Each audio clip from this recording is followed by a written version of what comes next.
नमस्कार विद्यार्थी मित्रांनो, ही व्हिडिओ मित्रांनो तुमचं आयुष्य बदलणार आहे. कारण मराठी व्याकरणावरची आता 10वीची सगळ्यात इम्पॉर्टंट सगळ्यात जबरदस्त व्हिडिओ तुमच्यासाठी मित्रांनो मी घेऊन येत आहे. व्हिडिओ खूप जबरदस्त आहे कारण या व्हिडिओमध्ये संपूर्ण व्याकरणावरती आपण चर्चा करणार आहोत. मराठी व्याकरणाचा प्रत्येक भाग आणि भाग आपण बघणार आहोत. मित्रांनो, प्रश्न क्रमांक 4 जो असतो ना, चौथा तो 16 मार्कासाठी असतो. प्रश्न क्रमांक 4 मध्ये अ आणि आ असे दोन घटक असतात. अ जो आहे तो व्याकरणावर आधारित असतो, जो 8 मार्काला असतो, ज्याच्यामध्ये समास, शब्दसिद्धी आणि वाक्प्रचार विचारला जातो. आणि प्रश्न क्रमांक आ जो आहे त्याच्यामध्ये जवळपास भाषा अभ्यासावरती, भाषिक घटकावरती प्रश्न विचारले जातात आणि ते प्रश्न असतात 8 मार्काचे. असे अ 8 मार्काचा आणि आ 8 मार्काचा 16 पैकी 16 मार्क जर मिळवायचे असेल ना तर ही व्हिडिओ संपूर्ण बघा. ज्याला मराठीमध्ये अबाव 70 किंवा 80 पैकी 80 मार्क मिळवायचे आहेत ना त्यांनी ही व्हिडिओ संपूर्ण बघा. कारण ज्याला मिळवायचे आउट ऑफ त्याने जर व्याकरणामध्ये मार्क घालवले ना तर तो आयुष्यात कधीच आउट ऑफ मार्क मिळू शकत नाही. त्यामुळे व्याकरणाचे घटक असे आहेत, सोपे आहेत. ही संपूर्ण व्हिडिओ जर तुम्ही बघितली तर या व्हिडिओच्या माध्यमातून तुम्हाला बाकी दुसरं काही करायची गरज नाही बरं का. एकदा ही व्हिडिओ बघितली तर व्याकरणावरचा दुसरा अभ्यास करायची तुम्हाला गरज नाही. कारण यामध्ये मी व्याकरणाच्या कन्सेप्ट तर घेतलेल्या आहेतच, पण त्या कन्सेप्ट सोबत बोर्डाच्या परीक्षेला आलेले काही प्रश्न ते सुद्धा आपण घेतलेले आहेत. त्यामुळे ही व्हिडिओ सगळ्यात जबरदस्त असणार आहे, मस्त असणार आहे, खतरनाक व्हिडिओ असणार आहे. बघा मित्रांनो, जाऊयात पुढे. व्याकरणाचा सगळ्यात महत्त्वाचा भाग म्हणजे समास. समास समास मित्रांनो, समास 2 मार्काला येतो. प्रश्न क्रमांक 4 अ मध्ये पहिला प्रश्न जो आहे तो समासचा असतो. तर सुरुवातीला आपण समास समजून घेऊयात. बघा मित्रांनो, समासाचा जो प्रश्न आता बाकी मी तुम्हाला डिटेल्स सांगितले. याच्यामध्ये आपल्याला काय करायचंय की पहिली गोष्ट आपण समास म्हणजे काय हे समजून घेऊ आणि मग आपली गाडी पुढे नेऊयात. बघा, जेव्हा 2 किंवा अधिक शब्दांमधील परस्पर संबंध दाखवणारे शब्द यांचा लोप होऊन त्यांचा जोड शब्द तयार होतो तेव्हा त्या शब्दांच्या एकीकरणाला समास म्हणतात. शब्दांच्या एकीकरणाला समास म्हणजे महान असे राष्ट्र, महान असे राष्ट्र हे जे शब्द होते 2 पेक्षा अधिक 3 शब्द होते त्याचा झाला महाराष्ट्र. महान असे राष्ट्र, इथं शब्दाचा लोप होऊन आपल्याकडे महाराष्ट्र मिळाला म्हणजे महाराष्ट्र जो आहे तो सामासिक शब्द झाला आणि महान असे राष्ट्र हा त्या शब्दाचा विग्रह झाला. तर मित्रांनो, अशा प्रकारे समास तयार होतो. आता तुम्हाला एक महत्त्वाची गोष्ट समजणं गरजेचं आहे की आपल्याला 3 महत्त्वाचे समास आहेत यावर्षी. 3 समास आहेत. 3 समास: कर्मधारय समास, द्वंद्व समास आणि द्विगु समास. या 3 समासांचा आपल्याला अभ्यास करायचा आहे. 3ही समासांच्या व्याख्या वगैरे आपल्याला समजून घ्यायच्या नाहीत. 3ही समासांच्या व्याख्या आपल्याला लिहायला येत नाहीत. व्याख्या समजून घ्यायच्यात, कन्सेप्ट समजून घ्यायच्यात, परंतु बोर्डाच्या परीक्षेला व्याख्या नाही विचारल्या जात, कन्सेप्ट विचारले जाते. बघा, या ठिकाणी आपण पहिली गोष्ट कर्मधारय समास जो आहे तो आपण समजून घेऊया. तो काय बाबा, या समासामध्ये पहिले पद विशेषण असते आणि दुसरे पद नाम असते. लक्षात घ्या, पहिलं पद काय असतंय, विशेषण असतंय आणि दुसरे पद काय असतं, नाम असतं. पहिलं पद विशेषण आलं की समजायचं हा कर्मधारय समास आहे. उदाहरणार्थ इथं बघा, नीलकमल, हे जो नील शब्द आहे ना हा जरा जोडून आला, हा इकडे जोडून पाहिजे, तो चुकून इकडे आला. नीलकमल, तुम्ही नीट पाहिलं, नीलकमल. यामध्ये तुम्ही जर बघितलं, कमल जो आहे, कमल हे एक नाम आहे. कमल कसे आहे, नील आहे. नील जे आहे ना हा शब्द त्या कमल विषयी अधिक माहिती देतो. विशेषण म्हणजे काय, नामाच्या विषयी अधिक माहिती देणाऱ्या शब्दाला विशेषण म्हणतात. उदाहरणार्थ मी महेंद्र, हे नाम आहे. महेंद्र गुणी मुलगा आहे, गुणी जे आहे ते विशेषण लागलं. महेंद्र हुशार आहे, हुशार जे आहे ते विशेषण लागलं, कारण महेंद्र विषयी अधिक माहिती देणारा तो शब्द आहे. गुणी, हुशार, मूर्ख आहे, नालायक आहे, असं सुद्धा येऊ शकतं. ओके, ती सुद्धा विशेषण असू शकतात. ओके, म्हणजे एक पहिलं जे पद आहे ते कधीही विशेषण येतं. म्हणून नीलकमल म्हणजे नील असे कमल. महाराष्ट्र, महाराष्ट्राचा जर विचार केला तर महाराष्ट्र हा शब्द नीट बघा, महाराष्ट्र. ओके, याच्यामध्ये राष्ट्र हे एक नाम आहे आणि त्या राष्ट्राच्या अगोदर महा म्हणजे महान शब्द आलेला आहे. महान हे विशेषण आहे. राष्ट्राविषयी अधिक माहिती देणारा शब्द आहे. राष्ट्र कसं आहे, महान आहे, म्हणून ते महाराष्ट्र आहे, हे लक्षात घ्या मित्रांनो. महान असे राष्ट्र, महाराष्ट्र. नरसिंह, सिंहासारखा नर, हा झाला कर्मधारय समास. लक्षात घ्या, कर्मधारय समास म्हणजे काय, पहिलं जे पद आहे ते विशेषण आणि दुसरं पद नाम, झाला कर्मधारय समास. मित्रांनो, एकदम सोपं आहे ओळखणं. आता आपली गाडी थोडीशी पुढे नेऊयात. पुढे गाडी नेली की द्वंद्व समास येतो. द्वंद्व समास, द्वंद्व समासाचं वैशिष्ट्य काय बघा, समासामध्ये 2 महत्वाची पदं असतात, ही लक्षात घ्या. द्वंद्व समासामध्ये, या समासामध्ये दोन्ही पदांना समान महत्व असतंय. दोन्ही पदांना कसं महत्व असतं, समान महत्व असतं. लक्षात घ्या, जेव्हा समान प्राधान्य असलेले 2 शब्द एकत्र येऊन नवीन जोड शब्द तयार होतो तेव्हा त्या समासाला द्वंद्व समास म्हणतात. दोन्ही जे आहेत ना समान, दोन्ही पद जे आहेत ना त्यांना सारखं महत्व असतं. उदाहरणार्थ याचे 3 प्रकार पडतात: इतरेतर द्वंद्व, वैकल्पिक द्वंद्व आणि समाहार द्वंद्व. आपण बघा, नीट बघा, लक्षात घ्या. दोन्ही पद समान आहेत ना. आई वडील, आई आणि वडील दोघांना समान महत्व आहे. खरे खोटं, खरं आणि खोटं दोघांना समान महत्व आहे. ओके, आता याच्यामध्ये हा इतरेतर द्वंद्व आणि वैकल्पिक द्वंद्व कसं ओळखायचं? बघा, आई वडील दोघांना समान महत्व आहे. आपण म्हणताना काय म्हणतो? आई आणि वडील. याचा ज्यावेळेस विग्रह होतो, ज्यावेळेस द्वंद्व समासातील एखाद्या समासाचा विग्रह होतो, तो विग्रह होण्यासाठी 2 पदांना जोडण्यासाठी आपण आणीचा वापर करतो. दोघांना जोडण्यासाठी आणि आपण आई किंवा वडील नाही म्हणत कधी. आई किंवा वडील नाही, आई आणि वडील म्हणतो. आई आणि वडील, ऑप्शनच नाही ना आई वडिलांना. आई आणि वडील दोघं पाहिजेत. आईच नाही चालणार, वडीलच नाही चालणार, फक्त आई आणि वडील दोघं सुद्धा मुलांसाठी महत्त्वाचे असतात. त्याच्यामुळे ज्यावेळेस 2 पदांना जोडण्यासाठी आणीचा वापर होतो किंवा वचा वापर होतो, त्यावेळेस तो इतरेतर द्वंद्व होतो. इतरेतर द्वंद्व किंवा आणि. राम आणि लक्ष्मण वनवासात कोण जाणार? राम किंवा लक्ष्मण नाही, राम आणि लक्ष्मण दोघं जाणार. अशा प्रकार, म्हणजे रामायणामध्ये जर आपण बघितलं, दोघे भाऊ आहेत आणि दोघे सोबत जाणार. कुठेही जातील, सोबत जातील. ओके, चांगलं काम असेल, काही कुठलंही काम असेल ते करण्यासाठी राम आणि लक्ष्मण दोघे सोबत जातील. दोघांना जोडण्यासाठी आणीचा वापर ज्यावेळेस होतो त्यावेळेस इतरेतर द्वंद्व समास होतो. आणि वैकल्पिक म्हणजे ऑप्शन आपण म्हणू ना, वैकल्पिक द्वंद्व म्हणजे काय? ज्यावेळेस 2 पदांना जोडण्यासाठी किंवाचा वापर होतो. आता खरे खोटे, आता एखादी गोष्ट एकाच वेळेस खरी आणि खोटी नसणार. खरी आणि खोटी म्हणू शकतो का? एकाच वेळेस ती गोष्ट खरी असेल किंवा खोटी असेल, दोघांपैकी एक काहीतरी असणार आहे. एकाच वेळेस ती खरी असेल आणि खोटी पण असेल असं नाही. एक तर ती खरी असणार किंवा खोटी असणार. म्हणजे विग्रह होताना दोघांना जोडण्यासाठी किंवाचा वापर होतो. त्यावेळेस विग्रह होताना ज्यावेळेस 2 पदांना जोडण्यासाठी किंवा वापरतो त्यावेळेस तो वैकल्पिक होतो. ऑप्शन म्हणतो आपण, वैकल्पिक होतो. बरे वाईट, एखादी घटना बरी असेल किंवा वाईट असेल म्हणून बरे किंवा वाईट, बरे वाईट, बरे किंवा वाईट म्हणून वैकल्पिक द्वंद्व हा झाला. ओके, इतरेतर द्वंद्व म्हणजे काय? समासाचा विग्रह होत असताना आणीने 2 पदांना जोडलं जातं त्यावेळेस इतरेतर द्वंद्व होतो. आणि समासाचा विग्रह होत असताना किंवाने 2 पदांना जोडलं जातं त्यावेळेस वैकल्पिक द्वंद्व होतो. आणि समाहार द्वंद्व एकदम सोपा आहे. बघा, गप्पा गोष्टी वगैरे, मीठ भाकर वगैरे अशा प्रकारचे जे शब्द आहेत. पाला पाचोळा, लय पाला पाचोळा पडलेला आहे, पाला पाचोळा वगैरे अशा प्रकारे जे शब्द असतात त्याला आपण समाहार द्वंद्व म्हणतो. तर 2 प्रकार तुम्ही बघितले, एक तर कर्मधारय समास, दुसरी गोष्ट द्वंद्व समास, आणि तिसरा द्विगु समास. सगळ्यात सोपा द्विगु समास ओळखणं आहे ना, हे सगळ्यात सोपं आहे. बघा या ठिकाणी का सोपं आहे? द्विगु समास म्हणजे काय? या समासाचं पहिलं पद संख्या विशेषण आहे. पहिलं पद संख्या विशेषण आलं रे आलं, समजायचं द्वंद्व समास. आता इथं नवरात्र आला. आता हा शब्द एवढा मोठा हा शब्द जोडून इथं पाहिजे, चुकून इथं जोडून आला नवरात्र. बघा मित्रांनो, नवरात्र म्हणजे 9 आला शब्द नाही तर नवरात्रींचा समूह म्हणून नवरात्र. हा जो पहिलं पद ज्या वेळेस आपल्याकडे येणार संख्या विशेषण त्यावेळेस तो होणार द्विगु समास. एकदम सोपं ओळखणं. संख्या विशेषण आलं रे आलं की द्विगु समास चिटकून टाकला. त्याच्यानंतर चौकोन, 4 कोणांचा समूह, चौकोन 4 पहिलं पद संख्या विशेषण द्विगु समास. पंचारती 5 आरत्यांचा समूह, नवरस 9 रसांचा समूह, अष्टकोन 8 कोणांचा समूह. तर अशा प्रकारे द्विगु समोसा नाही बाबा, द्विगु समास होतो. चुकून समोसा करून टाकायला वाट लावाल सगळी. द्विगु समास. 3 समास पाहिले. कर्मधारय समास जो आपण ज्याच्यामध्ये पहिलं पद विशेषण दुसरं पद नाम असतं. त्यानंतर द्वंद्व समास जिथं दोन्ही पदांना सारखं महत्व असतं. आणि तिसरा द्विगु समास जिथं पहिलं पद संख्या विशेषण असतं. आता आपण प्रश्न बघूयात कसे विचारले जातात परीक्षेला.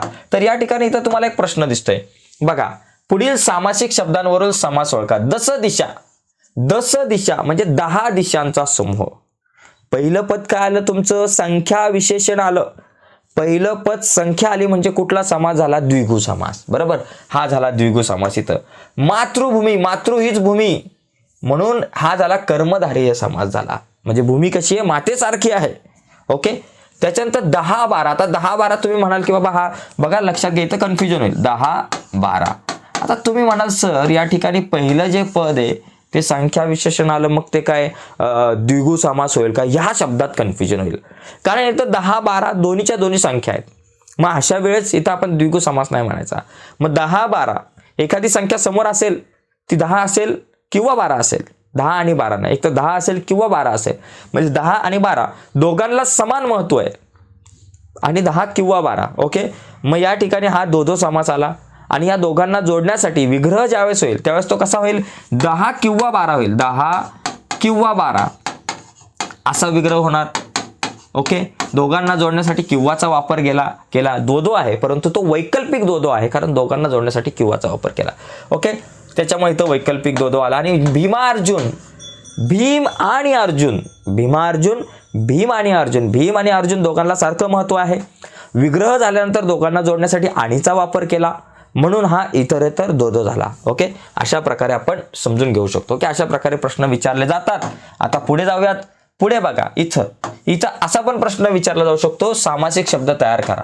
वसतीसाठी वसतिगृह, खाणे-पिणे वगैरे मग खाणे-पिणे, बाप आणि लेक मग बाप लेक. ओके, त्याच्यानंतर धर्म किंवा अधर्म, धर्म. आता मला सांगा, हा वसतिगृह हा कुठला समास झाला, हा तुमचा कर्मधारय समास झाला. खाणे-पिणे वगैरे हा झाला तुमचा दो समास झाला. ओके, समाहार दो झाला. बाप आणि लेक हा सुद्धा तुमचा दो समास झाला. ओके, त्याच्यानंतर धर्म किंवा हा तुमचा झाला इतरेतर दो, हा झाला तुमचा वैकल्पिक दो. तर अशा प्रकारे आपण काय करू शकतो, पण आपल्याला काय फक्त विग्रह करायला सांगितलं होतं. आता बघा पुढे बघा, पुढचा प्रश्न आपण बघू. हा तक्ता पूर्ण करा. इथं तक्ता पूर्ण करायचा आहे. पूर्व पश्चिम, पालापाचोळा, सप्तपदी, 10-12 आपण बघितलं. 7 पदांचा समूह, पालापाचोळा, पूर्व किंवा पश्चिम. अशा प्रकारे आपण या ठिकाणी याचा विग्रह करा आणि समास लिहा. तुम्हाला आरामात याचं उत्तर काढता येईल. ठीक आहे, आता बाकी हा जो प्रश्न आहे, हा तक्ता जो आहे तो तुमच्यासाठी. आता तुम्ही याचा अभ्यास करा, थोडासा सोपा आहे, तुम्हाला जमेल. ओके, आता थोडंसं पुढे जाऊ. समास तर आपला झाला. आता समासानंतर आपली गाडी जरा आपण पुढे नेऊयात. समासानंतर सगळ्यात महत्वाचा घटक आहे शब्दसिद्धी. या शब्दसिद्धीमध्ये सुद्धा 2 पैकी 2 मार्क मिळतात मित्रांनो.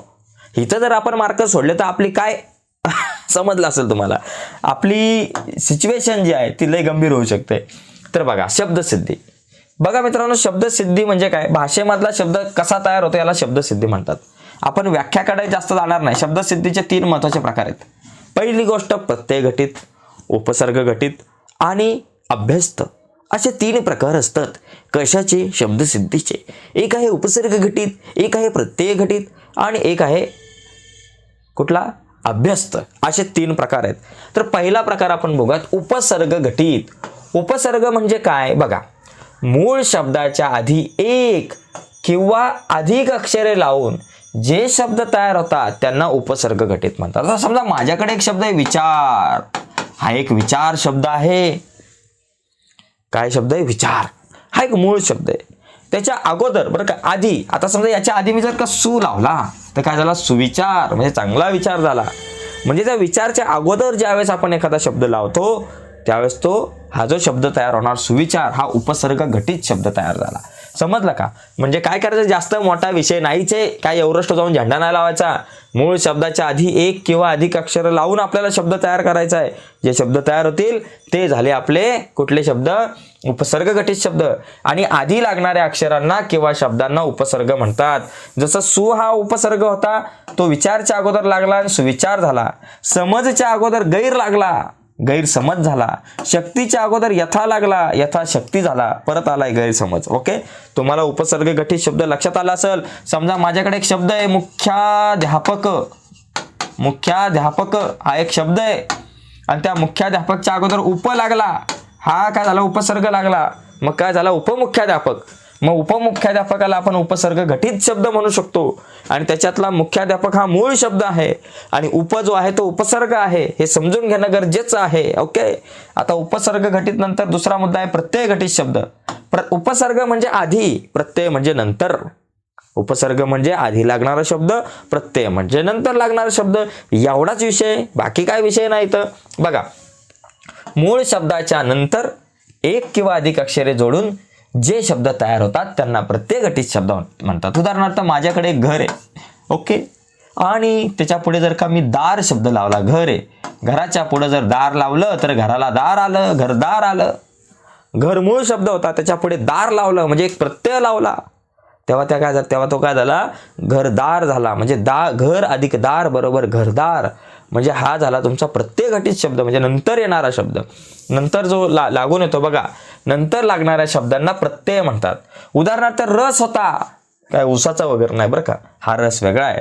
रस होता त्याच्या पुढे ईक लागला म्हणजे रसिक झाला, प्रत्यय घटित शब्द. बुद्धी होती, बुद्धी पुढे मान लागला, बुद्धिमान झाला. शक्ती असेल, शक्ती पुढे मान लागला, शक्तिमान झाला, शक्तिमान झाला. ओके. त्याच्यानंतर दुकान होतं, दुकानाच्या पुढे दार लागलं, दुकानदार झाला. माणूस होता एकटा, त्या माणसाच्या पुढे की लावली, माणूस की झाली. तर अशा प्रकारे प्रत्यय घटित शब्द तुमच्या लक्षात आला असेल. उपसर्ग घटित आणि प्रत्यय घटित. उपसर्ग म्हणजे आधी, प्रत्यय घटित म्हणजे नंतर. ओके, एवढंच लक्षात. आधी या नंतर, उपसर्ग आधी, प्रत्यय नंतर, दोन गोष्टी. आता याच्यानंतर तिसरा जो प्रकार आहे तो म्हणजे अभ्यस्त. कुठला प्रकार आहे? अभ्यस्त. बघा, एकाच प्रकारचे दोन शब्द एकत्र येणे, बरं का, एकाच प्रकारचे दोन शब्द एकत्र आले पाहिजे, किंवा सार्थ आणि निरर्थक शब्द एकत्र आले पाहिजे, किंवा दोन विरुद्ध शब्द एकत्र येणे, किंवा शब्दांची पुनरावृत्ती होणे, अशा शब्दांना अभ्यस्त म्हणतात. आता याच्यामध्ये पूर्ण अभ्यस्त, अंश अभ्यस्त, अनुकरण वाचक वगैरे हे काय लक्षात ठेवायची गरज नाही. आपण फक्त एवढंच लक्षात घेऊ, अभ्यस्त आहे की नाही तेवढंच विचारला जातो प्रश्न. बघा, क्षण क्षण, जवळ जवळ, आसपास, उभा आडवा, कडकड, बडबड, रटरट, पटपट. ओके. तर अशा प्रकारे जे शब्द येतात त्यांना आपण म्हणतो अभ्यस्त शब्द. तर तीन गोष्टी खूपच महत्त्वाच्या क्लिअर झाल्या असतील तुमच्या. पहिली काय बाबा, तुमच्याकडे पहिला जो प्रकार आहे तो कुठला बघितला? उपसर्ग घटित, प्रत्यय घटित आणि अभ्यस्त. झाला विषय. आता तुम्हाला सांगतो प्रश्न काही बघूयात आपण.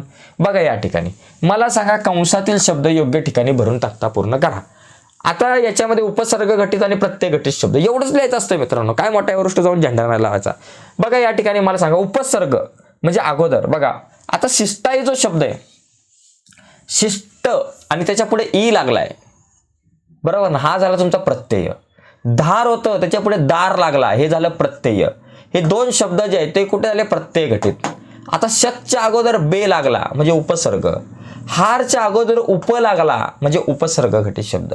म्हणजे हे दोन शब्द झाले तुमचे उपसर्ग घटित, म्हणून बेशक आणि उपहार उपसर्ग घटित शब्द, आणि शिष्टाई जो आहे तो प्रत्यय घटित शब्द झाला तुमचा, आणि धारच्या नंतर दार लागला म्हणजे धारदार, हा झाला तुमचा प्रत्यय घटित शब्द. इतके सोपे प्रश्न मित्रांनो बोर्डाच्या परीक्षेला येतात. त्यानंतर बघा पुढे, बघा तक्ता पूर्ण, अभ्यस्त आणि प्रत्यय घटित. आता अभ्यस्त बघा, मागोमाग, कडकडाट हे अभ्यस्त झाले, आपण बघितलं. वादच्या पुढे क लागला म्हणजे वादक, म्हणजे प्रत्यय घटित शब्द. भांड होतं त्याच्या पुढे खोर लागला म्हणजे भांडखोर झाला, प्रत्यय घटित शब्द. म्हणजे मागोमाग आणि कडकडाट हे झाले तुमचे अभ्यस्त शब्द, आणि वादक आणि भांडखोर हे झाले तुमचे प्रत्यय घटित शब्द. एवढाच विषय, जास्त विषय वाढवायचा नाही, मुद्दा जास्त ताणत बसायचा नाही आणि मार्क घेऊन जायचे. कधी कधी असा पण प्रश्न येऊ शकतो, पुढील उपसर्ग लावून दोन शब्द तयार करा. मग आपण उपसर्ग लावून पासून सुविचार होऊ शकतो, सुमधुर होऊ शकतो, सुसंवाद होऊ शकतो, सुकन्या होऊ शकते. ओके. त्याच्यानंतर अशा प्रकारे शब्द होऊ शकतात. परी उपसर्ग लावून परिणय होऊ शकतो, परिक्रमा होऊ शकतो, परिणाम होऊ शकतो. ओके. परिकथा होऊ शकते. तर बरेचसे शब्द होऊ शकतात. अतिपासून अति शहाणा होऊ शकतो. सॉरी असं नको काय बरं का. अति शहाणा होऊ शकतो, अतिशय होऊ शकतो, अतिरम्य होऊ शकतो. असे बरेचसे शब्द तयार होऊ शकतात. त्याच्यानंतर प्रपासून प्रथमेश, प्रसाद, कसं तोंडाला पाणी सुटलं, प्रसाद म्हटलं की bye bye bye bye bye. Okay. Prasad होऊ शकतो, प्रयत्न होऊ शकतं, प्रबोधन होऊ शकतं. तर असे शब्द होऊ शकतात. एकदम सोपा प्रश्न असतो मित्रांनो, एकदम हातातले मार्क आहेत. हे मार्क जर सोडले ना मित्रांनो तुम्ही, तर तुमचं काम कठीण आहे, तुमचा कार्यक्रम होऊ शकतो. लक्षात घ्या, हे मार्क हातातले आहेत, हातातले मार्क सोडायचे नाही. पुढचा प्रश्न, आता इथं प्रत्यय लावून अनिय, माननीय, वाचनीय, श्रवणीय, सन्माननीय, अनिय लावायचा आहे. माननीय, वाचनीय, सन्माननीय, प्रार्थनीय असे शब्द तयार होऊ शकतात. तुम्हाला शब्द तयार करायचे फक्त. अनिय लावून शब्द तयार करा, किंवा करी, काय अंडा करी वगैरे नाही, करी नंतर. इथं काय सांगितलंय?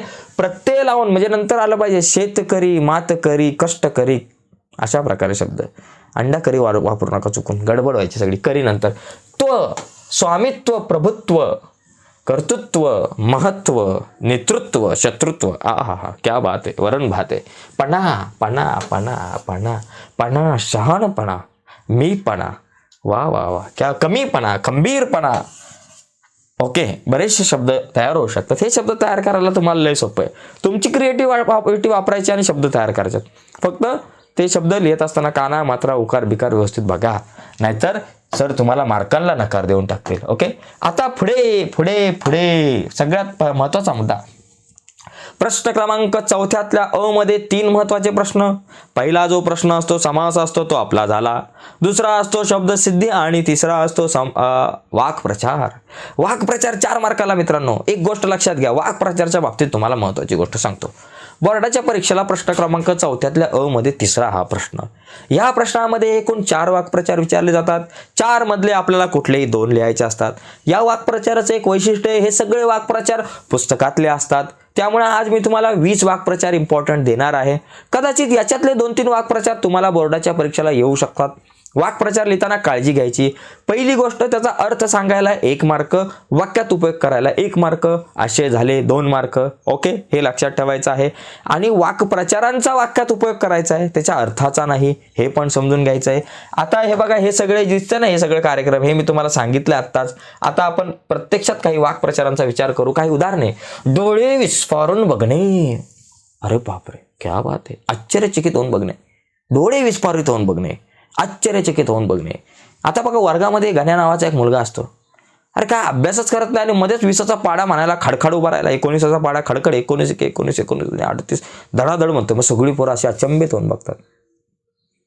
म्हणजे आपण बघतो ना, डोळे विस्फारून बघणे म्हणजे डोळे मोठे करून आपण आश्चर्याने बघतो. बापरे काय आहे. मोठ्या मोठ्याने पाडे म्हणणाऱ्या सागरकडे संपूर्ण वर्ग डोळे विस्फारून बघत होता. भावा कधी अभ्यासच करत नाही, एवढे मोठ्या मोठ्याने पाडे म्हणायला लागला. काय कोणता देव स्वप्नात आला का काय माहिती. तगादा लावणे म्हणजे मागे लागणे, पुन्हा पुन्हा विचारणे. परीक्षेत पहिल्या क्रमांकाने पास झाल्यावर नवीन सायकल घेण्यासाठी सायलीने आईकडे तगादा, इथं लावला शब्द इथं पुढेच पाहिजे खाली आला, तगादा लावला.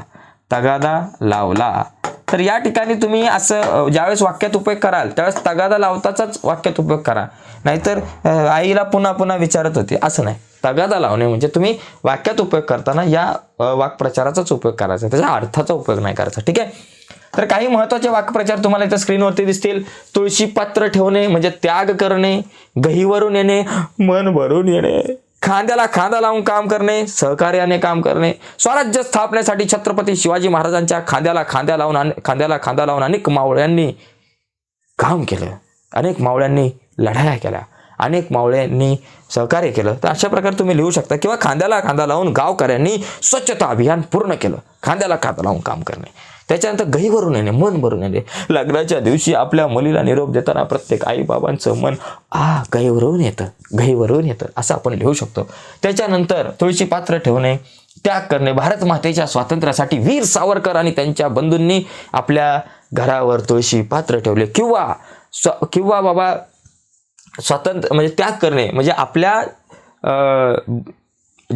जीवावरती, म्हणजे उदाहरणार्थ तुम्ही भारताला स्वातंत्र्य मिळवण्यासाठी सुखदेव, भगतसिंग आणि राजगुरू यांनी आपल्या प्राणावरती तुळशी पात्र ठेवले. ओके, आपल्या जीवावर तुळशी पात्र ठेवले म्हणजे जीवाचाच त्याग केला त्यांनी डायरेक्टली. पुढे बघा, माशा मारणे.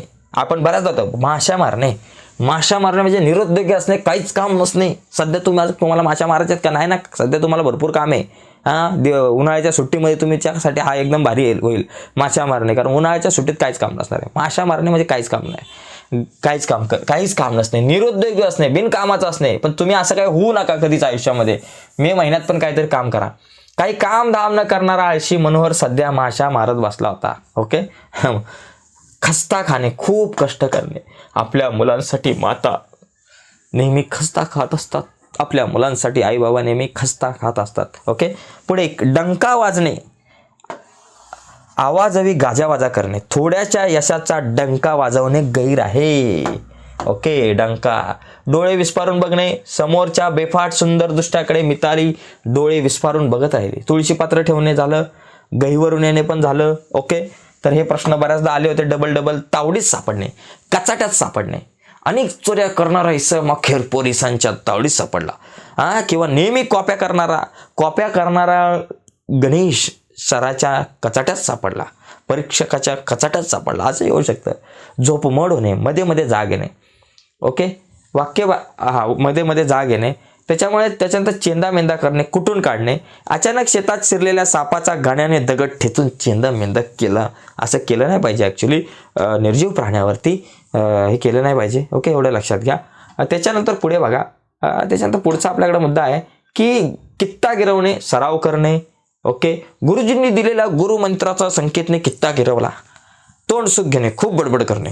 घरात नवीन आलेल्या सुनेवर शेजारणीच्या रमाबाई नेहमी तोंड सुख घेतात.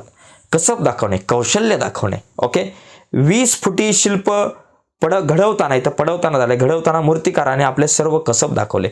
याचे स्क्रीनशॉट तुम्ही घेऊ शकताय.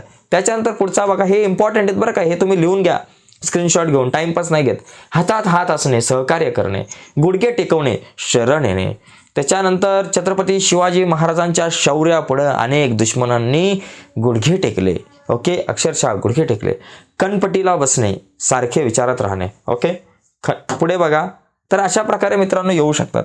आता याच्यानंतर हे सगळे आपण बघितले वाक्प्रचार काही महत्त्वाचे. काही ठिकाणी थोडंसं टाईप करताना घाईमध्ये थोडेसे वाक्य इकडे तिकडे झालं असेल किंवा ग्रामॅटिकली मिस्टेक असतील, ते थोडंसं तुम्ही समजून घ्या, ते दुरुस्त करण्याचा प्रयत्न करा, दुरुस्त करून लिहा तुमच्या लेवलला. आता आपण जाऊयात पुढचा सगळ्यात महत्त्वाचा मुद्दा म्हणजे शब्द संपत्ती. प्रश्न क्रमांक 4 हा जो आहे त्या मध्ये पहिला जो प्रश्न असतो तो शब्द संपत्तीचा असतो. तो खूप सोपा आहे. 4 पैकी 4 मार्क मिळू शकतात.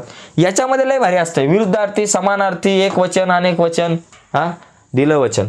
तर या ठिकाणी बघा 4 भाषिक घटकावरच्या कृती आहेत. याच्यात काय काय असतं, समानार्थी शब्द असते, विरुद्धार्थी शब्द असते, एक वचन अनेक वचन असते, शब्द समूहाबद्दल एक शब्द लिहा असते, शब्दांतील अक्षरापासून अर्थपूर्ण शब्द तयार करा असं असते, बरंच काय काय असते. तर हे लय सोपं असतंय. याच्यापैकी कुठलेही 4 घटक विचारले जातात. 4 पैकी 4 मार्क कुणालाही, शांबड्या पोराला सुद्धा इथं मिळतील. आणि हे जर मार्क सोडले ना आपण, तर मी तुम्हाला नमस्कार करेल एकदम लांबून. ओके, लक्षात घ्या. आता बघा एका मुद्द्याकडे आपण वळूयात. सगळ्यात पहिला मुद्दा, शब्द समूहाबद्दल एक शब्द तयार करणं लई सोपं असतंय. बघा, ज्याला कोणी होणी झाले तर कोणीही शत्रू नाही असा अजात शत्रू. पुढचा मुद्दा, महिन्यातून एकदा प्रकाशित होणारे मासिक. बाजूला थोडासा येतोय आवाज, त्याच्याकडे करा दुर्लक्ष, माझ्या आवाजाकडे द्या लक्ष. बघा या ठिकाणी लक्षात घ्या, महिन्यातून एकदा प्रकाशित होणारे, महिन्यातून एकदा काय प्रकाशित होतं, मासिक. वर्षातून एकदा प्रकाशित होणारे, वार्षिक. किंवा आठवड्यातून प्रकाशित होणारे असा येऊ शकतो, साप्ताहिक. रोज रोज प्रकाशित होणारे, दैनिक. असे सुद्धा शब्द येऊ शकतात. ओके, शब्द समूहाबद्दल एक शब्द लिहायचा आहे आठवड्यात, बरोबर का. पुढे बघा, डोंगरावर चढणे किंवा ज्याचे आकलन होतंय असे अनाकलनीय. त्याच्यानंतर डोंगरावर चढणे म्हणजे गिर्यारोहण. ज्याने पुष्कळ ऐकले आणि वाचले आहे तो बहुश्रुत. मंदिराच्या आतील भाग काय असतो, गाभारा. गाणे, देवा तुझ्या गाभाऱ्याला, असं गाणे. केलेले उपकार न जाणणारा कृतज्ञ, आणि केलेले उपकार जाणणारा असतं तर कृतज्ञ. ओके, पुढे बघा, लिहिता वाचता येणारा साक्षर. देवाचे अस्तित्व मानणारा आस्तिक, आणि देवाचे अस्तित्व न मानणारा आला तर नास्तिक. आणि पुढे आहे चांगल्या प्रकारे शिक्षित असलेला सुशिक्षित. ओके, तर असे एक नंबर प्रश्न आहे मित्रांनो, एक जबरदस्त 1 मार्क हातातले. म्हणजे तुम्हाला शब्द समूहाबद्दल एक शब्द लिहायचा आहे फक्त. हे मार्क अजिबात सोडायचे नाही. पुढे जाऊयात आपण. आता पुढचा प्रश्न बघा या ठिकाणी काय बाबा, विरुद्धार्थी. रे बाबा समानार्थी शब्द आहेत. समानार्थी शब्द हे बघा, समानार्थी शब्द जे आहेत ते पुस्तकातले येतील, पुस्तकातील प्रकरणावर आधारितच येतील. त्यामुळे इथं स्क्रीनवरती दिसतात तेवढे बघा. रात्र म्हणजे निशा रजनी, वाट म्हणजे रस्ता मार्ग, शक्ती म्हणजे सामर्थ्य ताकद बळ, सूर्य म्हणजे रवी, चंद्र म्हणजे शशी, सागर म्हणजे समुद्र, नदी म्हणजे सरिता, पृथ्वी म्हणजे अवनी वसुंधरा, माता म्हणजे आई, मुख म्हणजे तोंड, गोड म्हणजे मधुर, पान म्हणजे पर्ण, काया म्हणजे शरीर, कष्ट म्हणजे श्रम, आयुष्य म्हणजे जीवन. ओके, आणि आकाश म्हणजे गगन. शाळा म्हणजे विद्यालय. हां, तर अशा प्रकारे हे याचा स्क्रीनशॉट घ्या. हे काही महत्त्वाचे बघून घ्या. यावर काय मी तर डिटेलमध्ये बोलत नाही. त्याच्यानंतर विरुद्धार्थी शब्द पण येतोय तुम्हाला. विरुद्धार्थी शब्द पण लक्षात घ्या. 1 मार्काला विरुद्धार्थी शब्द, 1 मार्काला समानार्थी शब्द येतं.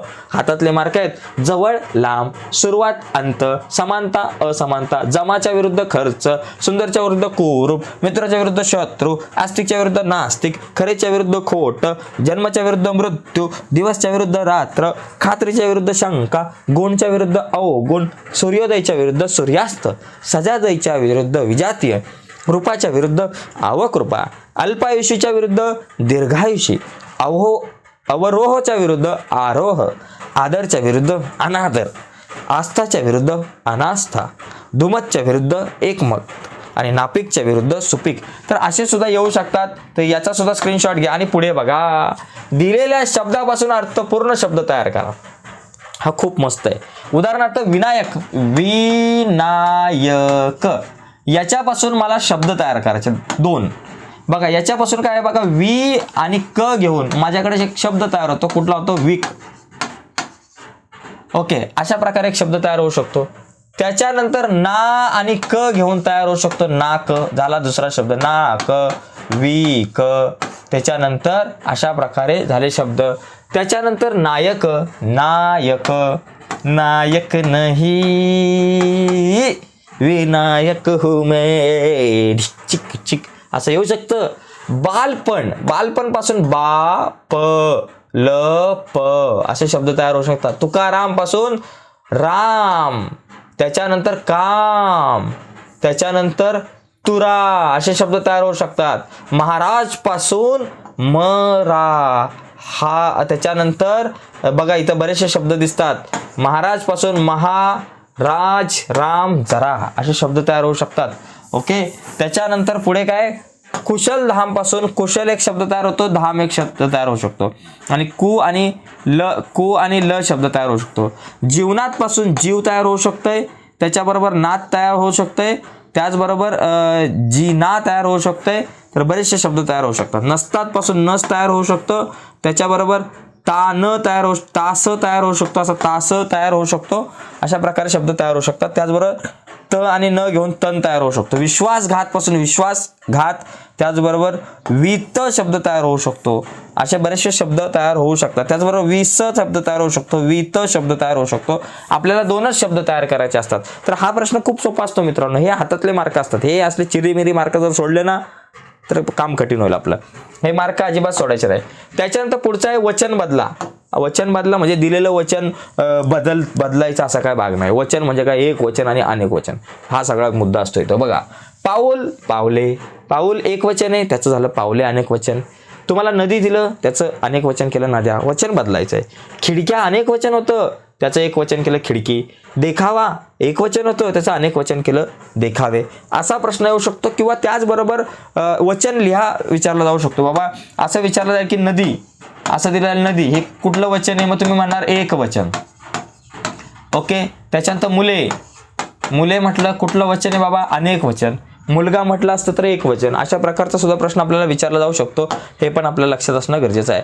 ओके, तर हा झाला एक महत्त्वाचा मुद्दा, शब्द संपत्ती. त्याच्यानंतर आपल्याकडे एक प्रश्न येतो 2 मार्काला, जो म्हणजे लेखन नियमानुसार लेखन. 1 का 2 मार्काला असतो इथं, आता माझ्या लक्षात नाही, पण हा प्रश्न सुद्धा महत्त्वाचा 1 मार्काला असतो. आय थिंक लेखन नियमानुसार लेखन म्हणजे इथं काय करायचं आपल्याला, 2 मार्काला असतो वाटतं. याच्यामध्ये काय दिलं जातं बाबा, 4 शब्दांच्या रूपांच्या गटात एक तुम्हाला अशुद्ध, एक शुद्ध शब्द तयार बघायचा आहे. आणि एका वाक्यामध्ये 2 अशुद्ध शब्द दिले जातात. दोघांपैकी काहीतरी होईल बघा, एक काहीतरी असेल. एकतर बघा अशा प्रकारचा प्रश्न असू शकतो ज्याच्यामध्ये तुम्हाला अचूक शब्द निवडायला सांगितलं जाईल. आधुनिक, आधुनिक, आधुनिक, आधुनिक. तर याच्यामध्ये हा आधुनिक आपला अचूक शब्द आहे. दीपावली आपली, ही बघा ही दीपावली आपली एकदम बरोबर असते. परीक्षेच्या बाबतीमध्ये जर विचार केला तर बघा ही परीक्षा आपली बरोबर आहे. त्याच्यानंतर निर्जीव, निर्जीव, निर्जीव, निर्जीव, हा जो निर्जीव आहे आय थिंक हा बरोबर असायला पाहिजे. हार्दिक पांड्या बघा इथं आपल्याकडे आहे, हा, तर हा हार्दिक बरोबर पाहिजे. पुरस्कार जो आहे ना, तर बघा हा इथला पुरस्कार आपला बरोबर आहे. तर इथं फक्त तुम्हाला काय करायचं आहे, पूर्ण वाक्य लिहायचं आणि त्याच्या पुढे बरोबर शब्द लिहायचा आहे. तर हे अचूक शब्द निवडा, खूप सोपं आहे. 6 दिले जातील, 6 पैकी कुठलेही 4 सोडवायचे. कुठलेही 4 सोडवले, प्रत्येक बरोबर उत्तराला अर्धा मार्क. तुमचे 2 गुण जे आहेत ना ते खिशात जातील. हा, खिशात घालवा. असे कोणाच्या घशात नका टाकू, खिशात आले पाहिजे ते मार्क, एकदम हातातले आहेत. ओके. त्यानंतर पुढचा जो मुद्दा आहे त्याच्यामध्ये तुम्हाला असा पण येऊ शकतो किंवा असाही येऊ शकतो, एखादं वाक्य दिलं जातील, पावसाळ्यात दिशा धुसर झालेल्या असतात. आता दिशाला जी व्हॅलंट आहे ती आपली पहिली पाहिजे, दिशा. पावसाळ्यात दिशा धुसर झालेल्या असतात, धुसरचा धू असा पाहिजे, धुसर. अशा प्रकारे तुम्हाला एका वाक्यामध्ये 2 शब्द असतील, एका शब्दाला 1 मार्क, 2 शब्द अचूक 2 शब्द चुकीचे असतील त्याला दुरुस्त करून ते अचूक शब्द लिहायचे. इथं बघा, एकदा त्यांना विचित्र अनुभव, आता अनुभवाचा जो नू आहे या ठिकाणी असा पहिली व्हॅलंटी पाहिजे आणि विचित्राचा ची जो आहे तो या ठिकाणी पहिला पाहिजे. इथं पाटी काली कुलकुलीत झाली, तर काली नसतंय, काळी असतं, काळी कुळकुळीत झाली असते. काली कुलकुलीत नसतं, काळी कुळकुळीत असते. मानवी हा जो वी जो आहे त्याला दुसरी वेलांटी पाहिजे आणि विसंवादितला जो वी आहे त्याला पहिली वेलांटी पाहिजे. दूरवर जंगलातून लाकूड तोड्या, आता इथं बघा, दूरवर जंगलातून लाकूड तोड्या, आता इथं लाकूड तोड्याचा कू जो आहे ना तो दुसरा पाहिजे. तर अशा प्रकारे मित्रांनो खूप सोपा मुद्दा असतोय, हे सोपे प्रश्न असतात. तर दोघांपैकी एक येऊ शकतो 2 मार्काला. यानंतर आपल्याला 1 मार्काला एक महत्त्वाचा मुद्दा येतो की बाबा विरामचिन्ह हे 1 मार्काला येतं. तिथं 2 मार्क झाले चुकून, पण 1 मार्काला विरामचिन्ह येतात. तर विरामचिन्हामध्ये सुद्धा आपल्याला खूप चांगलं आहे. पहिली गोष्ट, कधी कधी जोड्या लावा वगैरे सारखे. बघा याच्यामध्ये काय काय येऊ शकतं की या कृतीमध्ये बहुधा 2 गोष्टी असतील. एक तर चिन्हांवरून नावे ओळखा, नावांवरून चिन्ह द्या, जोड्या लावा, किंवा एखादं वाक्य दिलं जाईल त्याला वाक्याला शुद्ध करून लिहा किंवा त्या वाक्यामध्ये योग्य विरामचिन्ह द्या. प्रत्येक अचूक विरामचिन्हासाठी किंवा विरामचिन्हाच्या नावासाठी अर्धा मार्क. प्रत्यक्षात आपण उदाहरण बघू म्हणजे तुमच्या लक्षात येईल.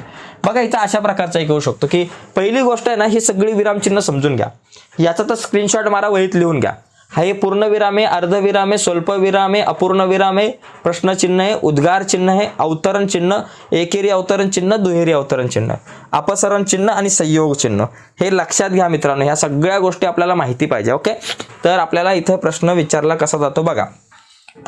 आता यामध्ये बघा, इथं प्रश्न बघा, आता इथं तुम्हाला दिलं जाईल अशा प्रकारे की पुढील कृती सोडवा, चिन्हासमोर नावे लिहा.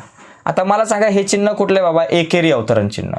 हे जे चिन्ह याला आपण संयोग चिन्ह म्हणणार. हा तुमचा स्वल्पविराम, हे तुमचं प्रश्नचिन्ह. एवढं लिहायचं प्रत्येक बरोबर.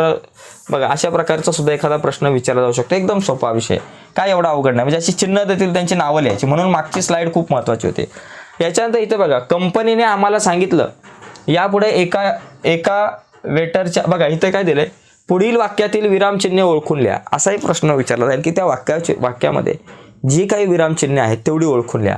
आता या वाक्यामध्ये काय बाबा, कंपनीने आम्हाला सांगितलं, बघा इथे एक स्वल्पविराम आहे आणि इथं दुहेरी अवतरण चिन्ह, इथून इथपर्यंत बघा हे दुहेरी अवतरण चिन्ह आणि हा एक पूर्णविराम या ठिकाणी दिसतोय. ठीक आहे. मग स्वल्पविराम, दुहेरी अवतरण चिन्ह, पूर्णविराम, 3 चिन्ह आहेत. आता कसं बोललात, हे दुहेरी अवतरण चिन्ह आणि हे प्रश्नचिन्ह आणि हा झाला आपला पूर्णविराम. तर अशा प्रकारे ही चिन्ह आहेत, प्रश्नचिन्ह आहे, दुहेरी अवतरण चिन्ह आहे आणि पूर्णविराम आहे. म्हणजे चिन्ह ओळखून लिहा, असाही प्रश्न विचारला जाऊ शकतो. म्हणजे सगळ्या शक्यतांवरती आपण चर्चा करतोय. म्हणजे तुमची संपूर्ण तयारी या व्हिडिओच्या माध्यमातून होणार आहे. त्यांना फक्त आपल्या मानलेल्या जागेवर, आता हे तुमच्या लक्षात आलं असेल, इथं बघा एकेरी अवतरण चिन्ह आहे आणि शेवटी पूर्णविराम आहे. त्याच्यानंतर इथं बघा, इथं जर विचार केला तर हे उद्गार चिन्ह आहे, स्वल्पविराम आहे आणि हा पूर्णविराम आहे. ठीक आहे. आता पुढे जाऊयात आपण.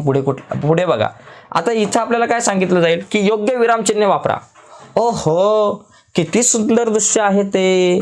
ओहो, ओहो नंतर आपण काय केलं पाहिजे, इथं एक आपल्याकडे अशा प्रकारे उद्गार चिन्ह पाहिजे. किती सुंदर दृश्य आहे ते. ओके. आता इथं जरा बघा, या ठिकाणी किती सुंदर, तो म्हणाला नंतर काय कॉमा पाहिजे. इथं जरा काहीतरी गडबड आहे, इथं काहीतरी गडबड आहे थोडंसं. इथं हे असं नाही पाहिजे, इथं परत नाही पाहिजे आपल्याला, बरं का. इथं मिस्टेक आहे थोडीशी, ती समजून घ्या. आता बघा, तो म्हणाला नंतर जर तो म्हणाला, यांनी म्हटलं, त्यांनी म्हटलं की त्याच्यानंतर लगेच कॉमा पाहिजे. आणि तो जे काय म्हणाला त्याला आपल्याला अशा प्रकारे दुहेरी, एखादा माणूस जर वाक्य म्हणत असेल तर त्याला दुहेरी अवतरण चिन्हात लिहायचं. आणि तुला काही कळलं की नाही हा प्रश्न आहे, म्हणून इथं प्रश्नचिन्ह पाहिजे. ठीक आहे. हा, याच्यानंतर इथं बघा तिसरा, तिला म्हटले म्हणजे कॉमा पाहिजे. त्याच्यानंतर दुहेरी अवतरण चिन्हात जे काय म्हटलंय ते, कर्व्यांच्या पुतळ्यापाशी बसून रडायला तुला काहीच कसे वाटत नाही, प्रश्न विचारलाय, हा प्रश्न आणि इथं मग ते दुहेरी अवतरण चिन्ह पूर्ण. ओके. त्याच्यानंतर चौथा काय, आपण आपल्या आईशी, बहिणीशी, बायकोशी, कन्येशी पुष्कळदा चुकीचं वागतो. बघा, आपण आपल्या आईशी नंतर कॉमा आहे, बहिणीशी कॉमा आहे, ओके, बायकोशी पण आहे कॉमा आणि कन्येशी पुष्कळदा चुकीचे वागतो पूर्णविराम, झाला विषय संपला. तर अशा प्रकारे आपल्याला वाक्य जे आहे ते वाक्य दुरुस्त करायला सांगितलं, म्हणजे वाक्यामध्ये योग्य विरामचिन्ह वापरला सांगितली जाऊ शकते. म्हणजे बघा, एक तर चिन्ह ओळखायला सांगितलं जाऊ शकतं, वाक्यामध्ये योग्य विरामचिन्ह वापरायला सांगितलं जाऊ शकतं. या सगळ्या गोष्टी आपण समजून घेतल्या पाहिजेत. ठीक आहे. आणि सगळ्यात शेवटचा मुद्दा पारिभाषिक शब्द, हा पण 1 मार्काला येतो. तर पारिभाषिक शब्द म्हणजे काही इंग्रजी शब्द असतात आणि त्या इंग्रजी शब्दांचे मराठी अर्थ आपल्याला हे करायचे असतात. ओके, पारिभाषिक शब्द या भागावर 2 गुणांचे प्रश्न बोर्डाचे 1च गुणांचा असतात. ऍक्च्युली इथं आता ते 2 गुण झाले चुकून, 1 गुणांचे प्रश्न बोर्डाच्या परीक्षेत येत असतात. त्यामुळे हा घटक बोर्डाच्या परीक्षेच्या दृष्टीने खूप महत्त्वाचा आहे. काही महत्त्वाचे पारिभाषिक शब्द आता आपण बघूयात. तर बघा, हे महत्त्वाचे शब्द बघा, कारण कदाचित यासारखे शब्द येतील. कम्युनिकेशन म्हणजे संवाद, ॲब्सेन्स म्हणजे अनुपस्थिती, नॅचरल म्हणजे नैसर्गिक, वॉलपेपर म्हणजे भिंतीला चिटकवण्याचा कागद, न्यूज एजन्सी म्हणजे वृत्तसंस्था, पॉप्युलर म्हणजे प्रसिद्ध, कॉमेडी म्हणजे सुखात्मिक, एजंट म्हणजे प्रतिनिधी, मॅनेजर म्हणजे प्रबंधक, झोन म्हणजे विभाग. तर हे जे काही महत्त्वाचे शब्द आहेत ते तुमच्या लक्षात आलं असेल. व्हॅल्युएशन म्हणजे काय बाबा, मूल्यांकन, अप टू डेट म्हणजे अद्ययावत, मॉडरेज म्हणजे गहाण किंवा तारण ठेवणं, आणि बायोडाटा म्हणजे स्वपरिचय. ओके, आता काही प्रश्न बघा अशा प्रकारे येऊ शकतो. योग्य पर्याय निवडा. टेक्नॉलॉजी म्हणजे काय बाबा, तंत्रज्ञान. फ्रीडम म्हणजे काय, स्वातंत्र्य. एक्सपिरियन्स म्हणजे काय, अनुभव. इंटरप्रेटर म्हणजे काय बाबा, दुभाषक. अशा प्रकारे आपण इथं याचे उत्तर लिहू शकतो. त्याच्यानंतर सोनेट म्हणजे काय बाबा, सुनीत. ओके, त्याच्यानंतर मॅगझिन म्हणजे मासिक समजा आपल्याकडे.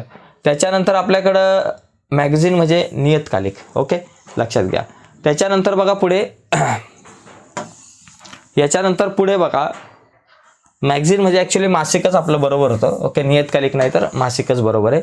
लिरिक्स म्हणजे भावगीत, कॅटेगरी म्हणजे प्रवर्ग आपण त्याला म्हणू शकतो. ओके, तर अशा प्रकारे काही शब्द आपल्याला येऊ शकतात. इथे बघा तुम्हाला डॉक्युमेंटरी आहे, माहितीपट आपला झाला. ऑनरेबल म्हणजे माननीय आहे.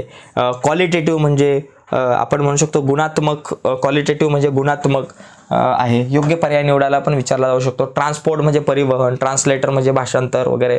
अशा प्रकारे आपण काय करू शकतो, हे जे प्रश्न आहेत त्यांच्याकडे आपण बघू शकतो. ठीक आहे.